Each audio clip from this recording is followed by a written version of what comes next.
આણંદના બોરિયાવી ખાતે મેક્સવેન human care foundation દ્વારા સમાજ સેવાની દિશામાં મહત્વપૂર્ણ પહેલ કરવામાં આવી છે. જરૂરિયાતમંદ વરિષ્ઠ નાગરિકો અને અનાથ બાળકો માટે પ્રસ્તાવિત સ્વપ્નનગરી આશ્રમને લઈને 19 ઓગસ્ટ 2024ના રોજ પ્રેસ કોન્ફરન્સનું આયોજન કરવામાં આવ્યું. આ આશ્રમના ઉદ્દેશો, સંકલ્પના અને આગામી કાર્યયોજનાની માહિતી આપવામાં આવી. આણંદના બોરિયાવી ખાતે યોજાયેલી પ્રેસ કોન્ફરન્સમાં મેક્સવેન હ્યુમન કેર ફાઉન્ડેશન દ્વારા પ્રસ્તાવિત સ્વપ્નનગરી આશ્રમ અંગે વિસ્તૃત માહિતી આપવામાં આવી હતી. સ્વપ્નનગરી આશ્રમનો મુખ્ય ઉદ્દેશ જરૂરિયાતમંદ વરિષ્ઠ નાગરિકો તથા અનાથ બાળકોને સુરક્ષિત આશ્રય, ભોજન, આરોગ્ય સેવા, શિક્ષણ, સંભાળ તેમજ સન્માનજનક જીવન પૂરું પાડવાનો છે.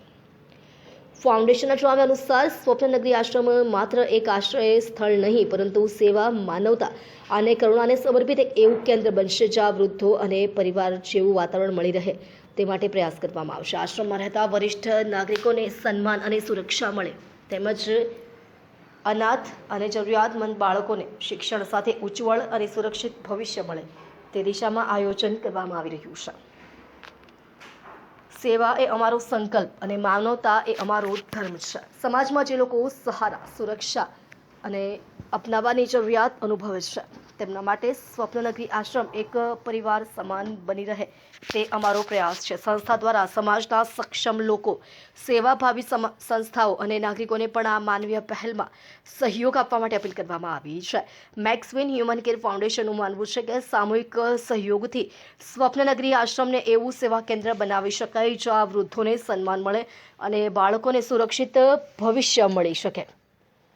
સ્વપ્નનગરી આશ્રમની સંકલ્પના, જરૂરિયાત અને આગામી આયોજન અંગે માહિતી આપવામાં આવી હતી. આશ્રમના વિકાસમાં સમાજના સહયોગને મહત્વપૂર્ણ ગણવામાં આવ્યું હતું. સ્વપ્નનગરી આશ્રમ માટે કરવામાં આવી રહેલા આયોજન અને સમાજના સહયોગથી આ સેવા કાર્યને વધુ વ્યાપક બનાવવાના પ્રયાસ અંગે માહિતી આપવામાં આવી હતી.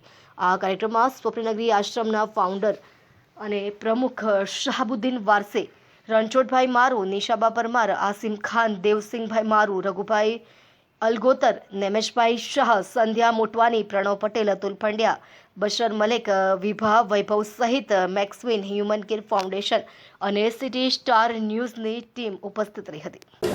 आकाशात् प्रतितं तोयम यथा गच्छति सागरम सर्वदेव नमस्कारम कृष्णम देव प्रति गच्छति.